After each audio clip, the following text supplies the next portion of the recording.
하나님의 사랑이라는 주제를 가지고 금요기도에 계속 말씀을 나누고 있습니다. 오늘은 6번째 시간인데요. 함께 하시는 사랑이라는 제목으로 말씀을 전하길 원합니다.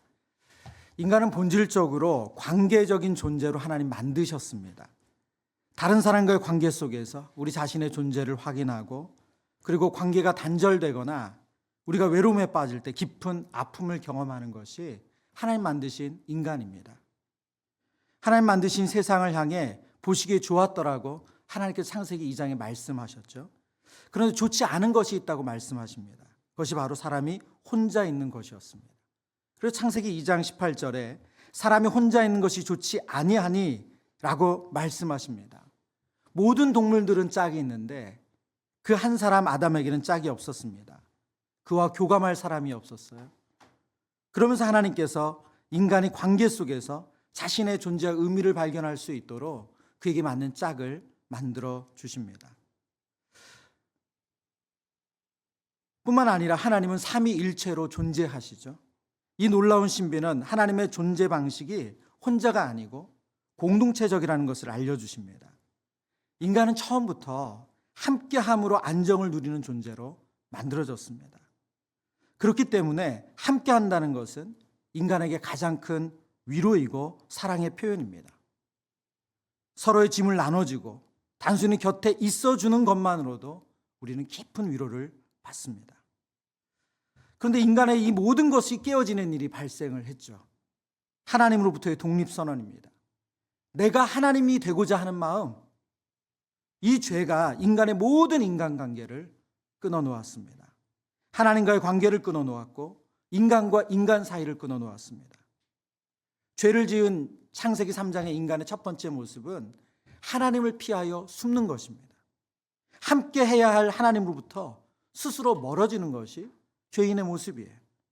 함께 해야 할 아내를 향해서 비난하고 정죄합니다. 여전히 우리는 그 죄의 권능 아래 지금도 놓여 있습니다. 그래서 외로워하고 그 외로움이 심하면 스스로를 죽음으로 몰고 가기도 합니다. 인간의 죄, 곧 자기중심성은 하나님을 밀어낼 뿐만이 아니라 가까이 하고자 하는 모든 사람을 밀어냅니다. 그런 인간을 향해서 하나님은 일관되게 말씀해 오셨습니다. 내가 너와 함께하겠다. 너를 떠나지 않고 내가 너와 함께하겠다. 이사야 선지자를 통해서 우리에게 선포하신 하나님의 함께하심의 약속이 그래서 우리에게 위로가 되고 소망이 됩니다. 이사야 41장 9절과 10절의 말씀인데요. 우리 같이 소리내서 읽어보겠습니다.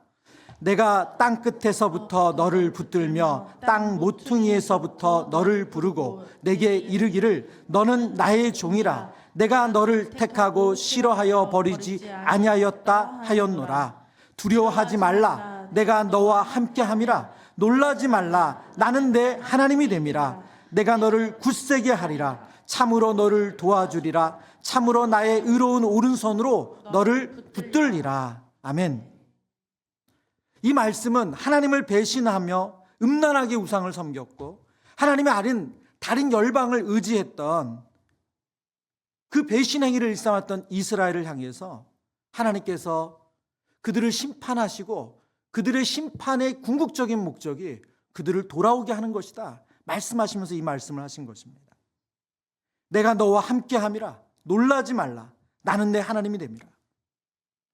하나님께서 그들을 심판하셨지만 그 심판의 목적은 그들을 내쳐내는 게 목적이 아니라 그들을 다시 회복시키신 게 목적이라는 거예요.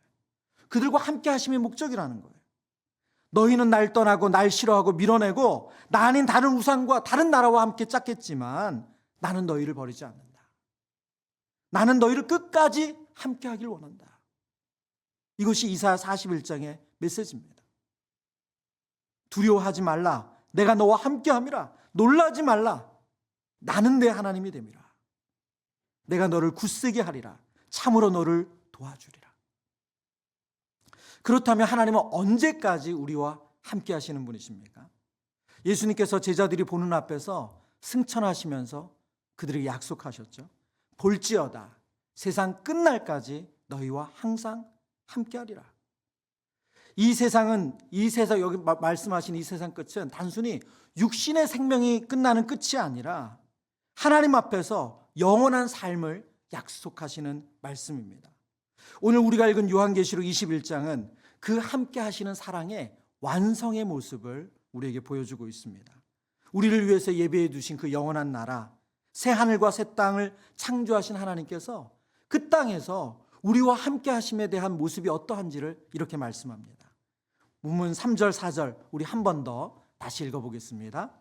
내가 들으니 보좌에서 큰 음성이 나서 이르되 보라, 하나님의 장막이 사람들과 함께 있음에 하나님이 그들과 함께 있으리니 그들은 하나님의 백성이 되고 하나님은 친히 그들과 함께 계셔서 모든 눈물을 그 눈에서 닦아주시니 다시는 사망이 없고 애통하는 것이나 곡하는 것이나 아픈 것이 다시 있지 아니하리니 처음 것들이 다 지나갔음이러라. 아멘.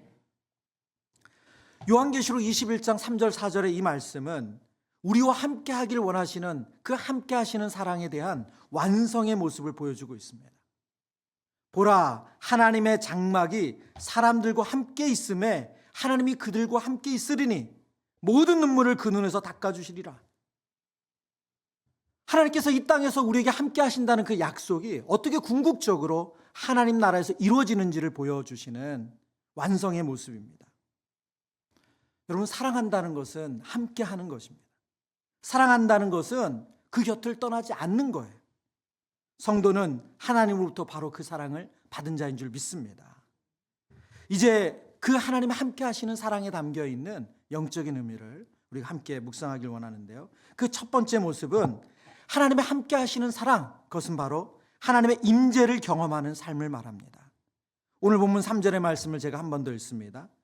내가 들으니 보좌에서 큰 음성이 나서 이르되 보라, 하나님의 장막이 사람들과 함께 있음에 하나님이 그들과 함께 계시리니. 오늘 본문에 보면 하나님의 장막이 사람들과 함께 있다고 말씀하시죠. 하나님이 그들과 함께 있다고 말씀하십니다. 출애굽의 이스라엘 백성들은 성막 중심의 삶을 살았습니다. 그래서 성막이 움직이면 그 모든 이스라엘 백성들도 같이 움직이는 거예요. 성막이 서면 이스라엘 백성들도 성막 중심으로 텐트를 치고 서게 됩니다. 성막은 하나님의 임재의 상징이었습니다. 그리고 그 성막이 바로 나중에는 성전이 되죠.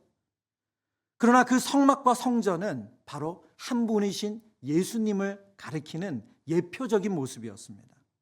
예수님은 인간의 몸으로 이 땅에 오셔서 눈에 보이는 하나님으로 우리와 함께 거하시면서 함께 울고 함께 웃으셨어요. 제자들은 눈으로 직접 하나님이신 예수님을 볼 수 있었습니다. 제자들은 손으로 예수님을 만질 수 있었어요. 제자들은 예수님의 숨결을 느낄 수 있었습니다. 함께 하시는 하나님을 경험할 수 있었습니다. 그러나 예수님도 공생의 사역을 마치시고 제자들의 곁을 떠나셨죠. 그런데 하나님께서 우리에게 주실 그 영원한 나라, 하나님 나라에서 우리는 그 하나님을 매일 눈으로 보고 만지고 경험할 수 있다고 오늘 성경은 우리에게 말씀하고 있습니다. 하나님께서 인간을 위해서 처음 만들어주신 그 에덴 동산이 바로 이런 곳이었어요. 하나님을 늘 직접 대면하는 곳, 하나님의 숨결을 느낄 수 있는 곳, 하나님과 함께 웃고 울 수 있는 그런 곳. 하나님께서 우리에게 주실 그 천국은 바로 새하늘 새 땅은 바로 이렇게 매일 하나님과 대면하는 곳이라고 성경은 말씀합니다. 하나님의 임재가 일상인 곳인 거죠. 천국이 완전하다고 말할 때 그 완전함의 핵심은 다른 데 있지 않습니다. 바로 하나님과 함께하는 거예요. 하나님을 대면하는 것입니다. 만약 천국에서 우리의 육신의 몸이 더 이상 아프지 않고 영원한 삶, 슬픈 일도 없고 영원한 삶을 사는 데만 있다고 한다면 그것은 성경이 말씀하시는 천국이 아니라는 거예요. 그 천국의 천국됨의 완성은 바로 하나님을 매일 일상적으로 대면하고 만날 수 있는 곳, 그것이 바로 천국입니다. 바울은 사도행전 9장에서 예수님을 믿는 사람들을 핍박하기 위해 다메섹으로 가다가 예수님을 인격적으로 만나게 됩니다.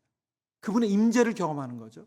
빛 가운데 소리로서 예수님의 음성을 듣고 예수님을 보는 그런 은혜를 경험합니다.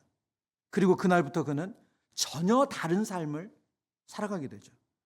참 하나님을 대면한 이후에 그는 더 이상 허상인 종교를 믿는 것이 아니라 참 진리이신 예수님을 따르게 됩니다.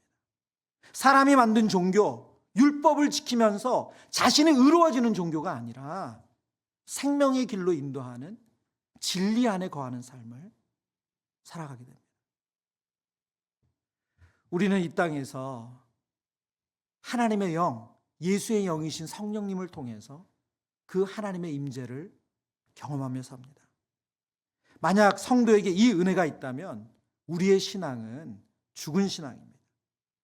예배는 바로 이 하나님의 임재를 경험하는 가장 중요한 시간인 줄 믿습니다. 물론 이 예배는 형식적인 데 있지 않습니다. 모세가 떨기나무가 불 가운데 있지만 타지 않는 그 떨기나무 가운데서 하나님의 임재를 경험한 것처럼 생활의 순간, 그 순간이 모두 하나님을 경험할 수 있는 장소이고 때인 줄 믿습니다. 기독교 고전 중에 로렌스 형제가 지은 하나님의 임재 연습이라는 책이 있습니다. 그 로렌스 형제는 수도원 생활을 통해서 하나님의 임재를 경험하는 것을 풍성하게 경험했고, 그리고 그 내용을 책으로 펴냈습니다. 그 책의 내용을 보면 이런 내용이 있어요. 주방에서 설거지를 하거나 일상적인 집안일을 하면서도 하나님의 임재를 충분히 느낄 수 있다는 거예요. 그러면서 이렇게 가르칩니다. 작은 일도 하나님의 영광을 위해 하면 위대한 예배가 된다. 작은 일도 하나님의 영광을 위해 하면 위대한 예배가 된다. 중요한 것은 일의 크기가 아니라 그 일을 행하는 사람의 마음의 태도라는 것을 책에서 강조합니다. 그러면서 이런 문장이 있어요. 우리는 하나님께 큰 일을 드리는 것이 아니라 모든 일을 하나님께 드리는 것입니다. 무슨 말입니까? 저와 여러분의 일상 속에서 하나님을 의식하고 하나님을 생각하고 그 일, 그것이 내가 볼 때 너무나도 일상적이고 하찮은 일처럼 보이지만 우리는 그 일 가운데서도 하나님의 임재를 경험할 수 있다는 거예요. 우리가 뜨거운 기도를 통해서, 뜨거운 찬양을 통해서, 혹은 말씀을 통해서 경험하는 그 하나님의 임재를 우리의 매일의 모든 일상을 통해서도 그 하나님의 임재를 경험할 수 있다. 그러면 우리가 어떻게 매일의 일상 속에서 하나님의 임재를 경험하며 살아갈 수 있는가? 이렇게 권면합니다. 마음속에서 끊임없이 하나님께 말씀 드리십시오. 가장 사소한 문제들조차도 그분과 의논하십시오. 어떤 것도 하나님께 의논하기에 작은 문제는 없다는 거예요. 여러분이 오늘 교회 오시면서 늘상 오시던 대로 운전하고 오셨을 거예요. 그러나 그 운전하는 그 길이 하나님의 임재를 경험하는 너무 좋은 시간이 될 수 있어요. 여러분이 자녀들을 위해서 식사를 준비하는 그 순간 하나님의 임재를 경험할 수 있는 좋은 시간이 될 수 있습니다. 그러면서 이렇게 결론을 내립니다. 하나님의 임재를 연습하는 것은 의무감이 아니라 하나님을 사랑하기 때문입니다. 하나님과 함께하는 삶은 사랑의 결과입니다. 하나님은 우리의 사랑과 사귐을 기뻐하십니다. 여러분, 하나님을 사랑하는 결과가 하나님의 임재를 경험하는 것이래요. 저와 여러분이 하나님을 사랑한다는 것이 입술의 고백이 아니고 삶의 고백이라면 우리의 매일의 모든 순간, 그것이 하찮고 별 볼 일 없는 너무나도 반복되는 일상 같지만 그것이 하나님의 임재를 경험하는 그런 통로가 될 수 있다는 거예요. 하나님은 저와 여러분과 함께하길 원하십니다. 그 함께하시는 사랑을 베풀길 원하세요. 그래서 대단한 헌신, 특별한 일을 해서 하나님의 임재를 경험하는 것이 아니라 우리의 매일의 모든 순간을 통해서 하나님의 임재를 경험하는 사랑하는 성도님 되시길 축원합니다. 두 번째, 하나님의 사랑, 함께 하시는 그 사랑은 참된 관계 회복과 기쁨을 누리는 삶으로 우리를 인도해 주신다고 약속하세요. 오늘 우리 본문이 딱 2절이어서 우리가 계속 반복해서 읽게 되는데요. 먼저 3절의 말씀을 한 번 더 봅니다. 내가 들으니 보좌에서 큰 음성이 나서 이르되 보라, 하나님의 장막이 사람들과 함께 있음에 하나님이 그들과 함께 계시리니 그들은 하나님의 백성이 되고 하나님은 친히 그들과 함께 계신다 말씀하시죠. 그들은 하나님의 백성이 되고 하나님은 친히 그들과 함께 계셔서 하나님이 함께 하시는 사랑의 결정판은 무엇입니까? 바로 하나님과의 관계가 회복되는 거예요. 아담 이후로 모든 인간은 죄인으로 태어났습니다. 그래서 하나님과의 관계가 분리됐어요. 끊어졌어요. 그런데 하나님께서 그 관계를 온전하게 회복시키시는 것, 그것이 오늘 요한계시록 21장의 내용입니다. 하나님이 이 관계를 늘 바라고 원하셨어요. 그래서 출애굽기에 이렇게 말씀하시죠. 6장 7절입니다. 너희를 내 백성으로 삼고 나는 너희의 하나님이 되리니 나는 애굽 사람의 무거운 짐 밑에서 너희를 빼낸 너희 하나님 여호와인 줄 너희가 알지라. 하나님께서 400년 종으로 살았던, 노예로 살았던 그들을 건져내시면서 구원하시면서 무엇이라고 말씀하세요? 내가 정말 너에게 바라는 것이 있는데 바로 나는 너희를 내 백성 삼기를 원한다. 나는 너희의 하나님 되기를 원한다. 무슨 말입니까? 그들과 바른 관계를 맺기를 원하신다는 거예요. 그들이 약속한 땅, 하나님께서 그들에게 허락하신 가나안 땅에 들어가서 하나님을 참 하나님으로 섬기고 그들이 하나님을 보여주는 백성으로 살기를 바라고 원하셨습니다. 그러나 우리가 성경을 통해서 알고 있죠. 그들은 그 하나님의 기대를 저버렸어요. 최근에 저희가 호세아서를 묵상을 했습니다. 호세아서 1장부터 14장까지의 말씀을 함께 묵상했어요. 여러분, 호세아서를 읽으면서 많은 성도님들이 최근에 많이 은혜를 받았다는 이야기를 들었습니다. 저도 호세아서 말씀을 다시 이 구절구절을 묵상하면서 많은 은혜를 누렸습니다. 근데 호세아서를 읽다 보면 한편으로 이해가 가지 않고 또 한편으로는 눈물이 나요. 어떻게 이런 사랑이 있지?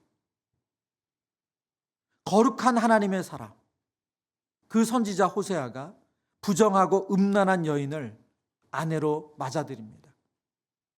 그리고 그 여인에게 무조건적인 사랑, 이유를 알 수 없는 사랑을 베풀어줘요. 그리고 세 자녀를 낳아서 알콩달콩 잘 사는 것 같습니다. 그런데 그 사랑을 헌식장처럼 그 아내 고멜은 또 버리죠. 그리고 다시 일상으로 돌아갑니다. 음란하고 부정한 생활을 다시 일상처럼 살아가요. 그리고 성경을 보면 나중엔 그것도 모자라서 그녀는 누군가의 노예가 되어 있습니다. 호세아 선지자가 그녀를 찾아가 다시 나섭니다. 그리고 성경은 뭐라고 말합니까? 그녀에게 다시 장가를 들었대요. 자신을 떠나버린 여인, 사랑받을 자격이 없음에도 불구하고 하나님의 크신 사랑을 의지해서 아내로 삼고 가정을 이루고 아이를 낳고 살았는데 다시 이전의 삶으로 돌아가는 그 여인을 찾아가서 그 여인이 진빚을 갚아주고 다시 그녀에게 장가를 든대요. 여러분, 이해할 수 없는 사랑이죠. 여러분, 이것은 가상의 스토리가 아니라 실제 한 인생의 이야기라는 것이기 때문에 것에서 우리를 더 놀라게 합니다. 하나님은 호세아 선지자의 결혼 생활을 통해서 하나님께서 저와 여러분을 어떻게 사랑하시는지를 깨닫기를 원하셨죠. 도저히 함께할 수 없는 여인, 부정하고 음란한 여인, 사랑받기에 부족하다 못해 심판을 받아 마땅한 여인, 그러나 다시 그녀에게 잠가들어서 함께하길 원한다. 이 호세아 선지자의 모습이 저와 여러분과 함께하기 원하시는 하나님의 모습인 줄 믿습니다. 오늘 요한계시록 21장은 그 함께하기를 원하시는 하나님의 사랑이 완성되었다고 말씀하시는 거예요. 그들은 하나님의 백성이 되고 하나님은 친히 그들과 함께 계셔서 그 사랑이 완성되었대요. 임마누엘로 오신 예수님은 저와 여러분이 하나님의 친백성 될 수 있도록 그 모든 대가 지불을 다 하셨습니다. 우리가 새하늘과 새 땅에서 그 완전한 관계의 회복을 누릴 수 있도록 그 대가 지불을 다 해주셨어요.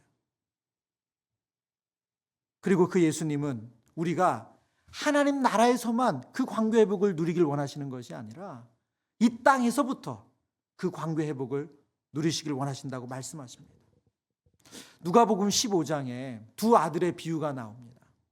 둘째 아들이 아버지의 유산을 아버지가 죽지도 않았는데 받아서 해외로 떠나죠. 해외 가서 잘 살았으면 좋았을 텐데 그렇지 못하고 그 돈을 허랑방탕하게 다 써버리고 나중에 회개하고 아버지께로 돌아옵니다. 근데 그가 자신의 죄를 뉘우치고 돌아오면서 아버지에게 하는 말이 있어요. 뭐라고 말하면 이렇게 말해요. 내가 하늘과 아버지께 죄를 지었사오니 지금부터는 아버지의 아들이라고 일컬음을 감당하지 못하겠나이다. 내가 하늘과 아버지께 죄를 지었사오니 지금부터는 아버지의 아들이라고 일컬음을 감당하지 못하겠나이다. 무슨 말이에요? 저는 아버지와 아들의 관계로 회복될 수 없는 사람입니다. 아버지 저를 보세요. 제가 한 행동을 보세요. 제 상태를 보세요. 제 마음을 보세요. 저는 아버지와 아들로서의 관계로 살아갈 수 없습니다. 더 이상. 근데 본문을 보면 아버지의 생각은 달랐죠. 아버지는 바로 어떻게 행동합니까? 제일 좋은 옷을 내어다 입히라고 말하죠. 손에 가락지를 끼우라고 말씀하세요. 발에 신을 신기라고 말씀하세요. 그리고 살진 송아지를 잡아서 우리가 함께 먹고 즐기자고 말씀하세요. 여러분, 이 말씀은 무슨 뜻이 담겨 있는 거예요? 아버지는 단 한순간도 아들을 떠난 적이 없어요. 아버지는 단 한순간도 아들을 떠난 적이 없어요. 아버지는 늘 함께 하셨다는 거예요. 어떤 상태, 어떤 모습으로 살든지 그 아버지는 늘 함께 했다는 거예요. 떠나보낸 적이 없어요. 우리는 이 은혜와 사랑을 이 땅에서 누려야 합니다. 여러분, 복음은 그래서 나의 상태나 나의 열심으로 우리가 복음의 은혜를 누리는 게 아니에요. 저와 여러분이 얼마나 하나님을 찾느냐, 얼마나 열심을 내느냐가 우리가 복음의 은혜를 누리는 방법이 아니라는 거예요. 저와 여러분을 떠나지 않으시는 우리의 상태와 상관없이, 우리의 열심과 상관없이 그 하나님의 사랑, 그 하나님의 은혜를 깨닫는 거예요. 그것이 성경이 말씀하시는 복음의 은혜인 줄 믿습니다. 오늘 본문을 보면 함께 하시는 이 하나님의 사랑은 이렇게 하나님과의 바른 관계에 회복을 주시는 것뿐만이 아니라 불안정한 이 땅에서 우리에게 완전한 기쁨, 그 완전한 기쁨을 회복시켜 주신다고 말씀하세요. 4절인데요. 4절의 말씀 한 번 더 보여주시겠어요? 같이 읽습니다. 모든 눈물을 그 눈에서 닦아주시니 다시는 사망이 없고 애통하는 것이나 곡하는 것이나 아픈 것이 다시 있지 아니하리니 처음 것들이 다 지나갔음이로라. 아멘. 모든 눈물을 그 눈에서 닦아주시니 다시는 사망이 없고 애통하는 것이나 곡하는 것이나 아픈 것이 다시 있지 아니하리니. 무슨 말입니까? 여러분, 이 땅에서의 고통은 끝이 없습니다. 하나가 끝난다고 해서 또 다른 고통이 안 찾아오는 것이 아니에요. 이 땅에서의 아픔은 끝이 없습니다. 아무리 우리가 큰 고난과 고통을 받아서 다 지나갔다 생각해도 그것은 끝이 아니에요. 근데 하나님께서 이 모든 것을 회복시켜 주시는데 그 회복의 핵심이 뭡니까? 바로 기쁨을 회복시켜 주시는 거예요. 우리에게 완전한 기쁨을 주시는 거예요. 이 땅에서 잠시 누리는 기쁨이 아니라 우리에게 온전하고 완전한 기쁨을 주신다는 거예요. 시편 16편 11절에 하나님의 사람이 이렇게 하나님 주시는 기쁨을 노래합니다. 같이 읽어보겠습니다. 주께서 생명의 길을 내게 보이시리니 주의 앞에는 충만한 기쁨이 있고 주의 오른쪽에는 영원한 즐거움이 있나이다. 아멘. 예수님 안에서 이 땅의 성도들이 누려야 될 것이 있습니다. 그것은 바로 기쁨이에요.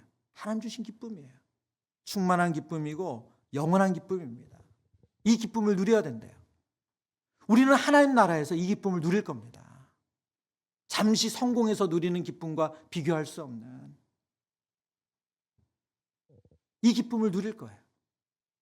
존 파이퍼 목사님, 이분의 별명이 있는데 기독교 희락주의자, 기독교 쾌락주의자라는 별명을 가지고 있습니다. 이분이 하나님을 기뻐하라는 책에서 그 하나님을 기뻐하는 것에 대해서 여러 각도로 성경의 내용을 설명을 하거든요. 그러면서 이분이 그런 내용을 써요. 하나님은 우리가 그분 안에서 가장 만족할 때 우리 안에서 가장 영화롭게 되신다. 하나님은 우리가 그분 안에서 가장 만족할 때, 다른 표현으로 하면 하나님은 우리가 그분 안에서 가장 기뻐할 때 우리 안에서 가장 영화롭게 된대요. 영광을 받으신대요. 여러분의 자녀가 집에 들어왔는데 얼굴이 죽상이에요. 여러분이 자녀를 위해서 정말 정성스럽게 음식을 차려줬는데 그걸 먹으면서 애 얼굴이 무슨 흑빛이에요. 여러분, 부모의 마음이 어떻습니까? 내가 뭘 잘못했나? 그런 마음 들죠? 내가 뭘 잘못했나? 내가 이렇게 정성스럽게 준비했는데, 내가 아이를 위해서 이것도 하고 저것도 했는데 내가 뭘 잘못했나? 그러나 아이가 기뻐하는 모습, 아이가 행복하는 모습, 아이가 감사하는 모습, 그 모습을 통해서 부모에게 그 기쁨과 부모가 그것을 통해서 행복감을 느끼는 것처럼 오늘 성경에 그 말씀을 하시는, 지금 존 파이퍼 목사님 그 얘기를 하시는 거예요. 하나님은 우리가 그분 안에서 가장 만족할 때, 기뻐할 때 우리 안에서 가장 영화롭게 되신다. 여러분, 분명히 하나님께서 우리에게 이 땅에서는 누릴 수 없는 그 완전한 기쁨과 완전한 행복을 새 하늘과 새 땅, 주님이 우리를 예비해 주신 그 땅에서 누리게 하실 겁니다. 우리는 그 소망을 가지고 사는 사람이에요. 그래서 이 땅에 우리를 무너지게 하는 그 어떤 고통과 고난 가운데서도 우리에게 그 소망이 있기 때문에 오늘을 살아낼 힘이 있습니다. 그런데 하나님께서 지금 이곳에서도, 지금 이 땅에서도, 지금 이 시간에도 우리가 어떤 상황이 있다 하더라도 이 기쁨을 누릴 수 있다고 말씀하세요. 왜요? 하나님의 영, 예수의 영이 우리와 함께 하셔서 하나님이 함께 하시기 때문에, 그 하나님의 함께 하시는 사랑이 저와 여러분의 그 어떤 두려움도, 불안도, 염려도 몰아내고 우리를 충만한 기쁨으로 인도해 주시는 줄 믿습니다. 왜요? 하나님은 기쁨의 근원이시기 때문입니다. 하나님은 기쁨 그 자체이시기 때문이에요. 여러분, 상황이 힘들어서 우리가 무너지는 것이 아니라 하나님을 알지 못해서 무너집니다. 하나님을 경험하지 못해서 무너져요.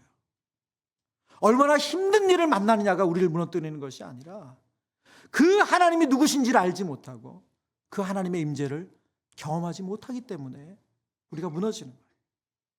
오늘 이 밤에 우리가 하나님 앞으로 나아가 은혜를 구하며 기도할 때 저와 여러분을 근심케 하는, 저와 여러분을 두렵게 하는, 저와 여러분을 번민케 하는 그 모든 것을 압도하고도 이기고도 남는 그 하나님의 기쁨을, 그 하나님의 임재를 경험하게 되시기를 주님의 이름으로 축원합니다.